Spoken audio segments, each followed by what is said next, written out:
जय श्री राम जी। आप सभी को आपके अपने यूट्यूब चैनल धार्मिक भजन कीर्तन बरवारा में आप सभी का स्वागत है। सबसे पहले तो आप सभी को करवा चौथ की बहुत बहुत शुभकामनाएं। आज हम आप सभी को करवा चौथ की पूजन विधि, उसकी कथा और उद्यापन विधि बताएंगे। तो आइए शुरू करते हैं। कार्तिक मास के कृष्ण पक्ष की चतुर्दशी तिथि को करवा चौथ अथवा करक चतुर्थी के नाम से जाना जाता है। इस दिन सौभाग्यवती स्त्रियों के लिए गणेश जी की पूजा करने का विधान है। भारत में गणेश जी की पूजा किसी भी कार्य में प्रारंभ में करने की प्रथा सदैव से ही रही है, क्योंकि सभी देवों में इन्हें अनादि देव माना जाता है। अतः गणेश जी की पूजा सर्वप्रथम होती है। भगवान शिव जी पार्वती जी ने भी अपने विवाह काल में सर्वप्रथम गणेश जी की पूजा की थी। उनका उल्लेख कवि कुल सम्राट गोस्वामी तुलसीदास जी ने अपने महाकाव्य में किया है। मुनि अनुशासन गणपति ही पूजे शुभम शंभु भवानी, अस सुनी संशय करी नहीं सुर अनादि निय जिय जानी। गणेश जी विघ्न विनाशक के रूप में जाने जाते हैं, इसलिए किसी भी कार्य की निर्विघ्न पूर्णता के लिए इनकी पूजा को आवश्यक कहा जाता है।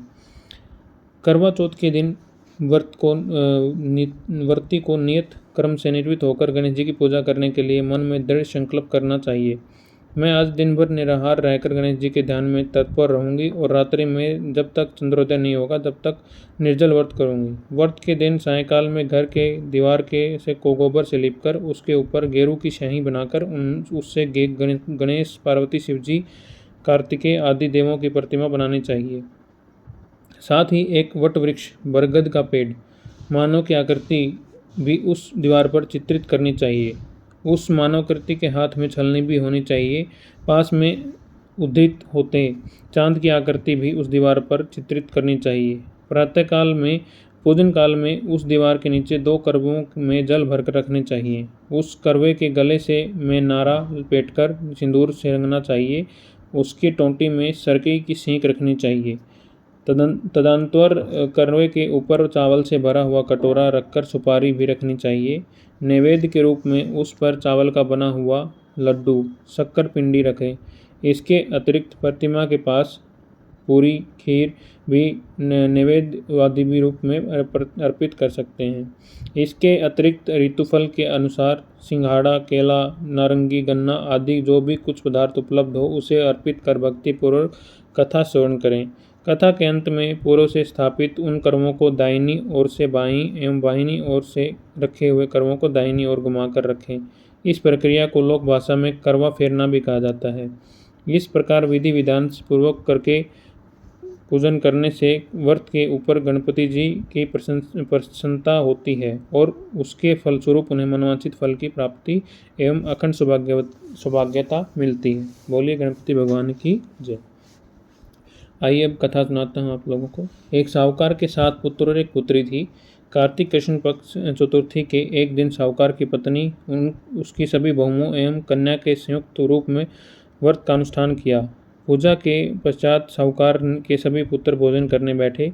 भोजन करते समय साहूकार के पुत्रों ने अपनी बहन से भी भोजन करने का आग्रह किया। बहन ने उत्तर दिया, तुम सभी लोग भोजन कर लो, मैं चंद्रोदय होने के पश्चात अर्घ दे देने के बाद ही भोजन करूंगी। बहन की बात सुनकर भाइयों ने पूरी कुछ दूरी पर मैदान में अग्नि जला दी और उस अग्नि के प्रकाश को छलनी में से दिखाकर कहा, बहन देखो सामने चंद्रमा निकल आया है, अब तुम भी भोजन कर लो। भाई की बात सुनकर उस कन्या ने अपनी भाभियों से भी यही बात दोहराई। उनकी भाभियां इस कपटपूर्ण बात को जानती थी। उन्होंने कहा, अभी चांद नहीं निकला है, तुम्हारे भाइयों ने अग्नि के प्रकाश द्वारा तुम्हें चंद्रमा से उदित होने का आभास कराया है। परंतु अपनी भाभियों ने उस कन्या ने कोई ध्यान न देकर अर्घ दे डाला और उसके बाद भोजन भी कर लिया। उसके इस कृत्य से गणपति भगवान अत्यधिक रुष्ट हो गए। इसके फलस्वरूप उस कन्या को पति भयंकर रोग से ग्रस्त हो गया। चिकित्सा आदि कराने के इसमें संचित धन नष्ट हो गया। वह अत्यंत शोकाकुल होकर कष्ट भोगने लगी।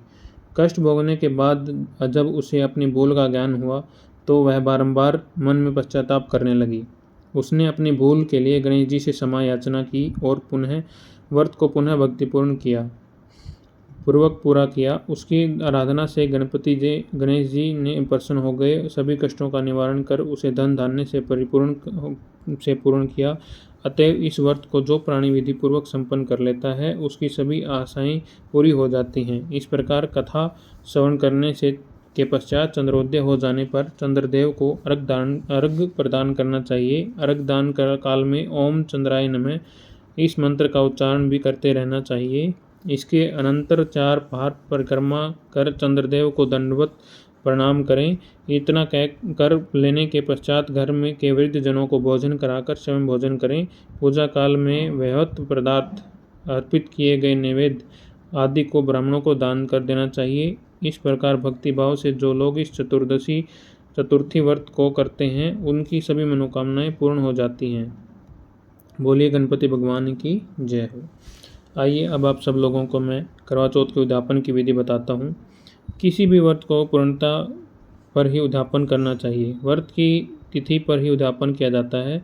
जिस वर्ष में उद्यापन करना हो उस वर्ष की कार्तिकेय कृष्ण पक्ष चतुर्थी के दिन व्रत समाप्त होने के पश्चात एक थाली को कुमकुम से रंजित कर 4-4 की संख्या में पूड़ी और उस पर शक्कर रखकर 13 स्थानों पर लगा दें और उस समय पर एक नई साड़ी, ब्लाउज, दक्षिणा आदि रखकर अपनी सास को अर्पण कर दें। जिनकी सास न हो उन्हें चाहिए कि वे किसी साध्वी ब्राह्मण को दान कर दें। संपूर्ण करते प्रतिपादित करने के अंतर में ही स्वयं अन्न ग्रहण करना चाहिए। ऐसा करने से आप उनका सौभाग्य अक्षय बना रहता है। इसी तरह से व्रत का उद्यापन होता है। बोली गणपति भगवान की जय हो। यहीं पर करवा चौथ की संपूर्ण कथाएं और उद्यापन विधि संपन्न होती है। तो आप सभी को अगर करवा चौथ की व्रत कथा, उद्यापन विधि और पूजन विधि अच्छी लगी हो तो आप हमारे YouTube चैनल धार्मिक भजन कीर्तन बरवाला को सब्सक्राइब करें, लाइक करें और आगे अपने शेयर करें। धन्यवाद। भगवान गणपति भगवान सभी पर अपनी कृपा बनाए रखें।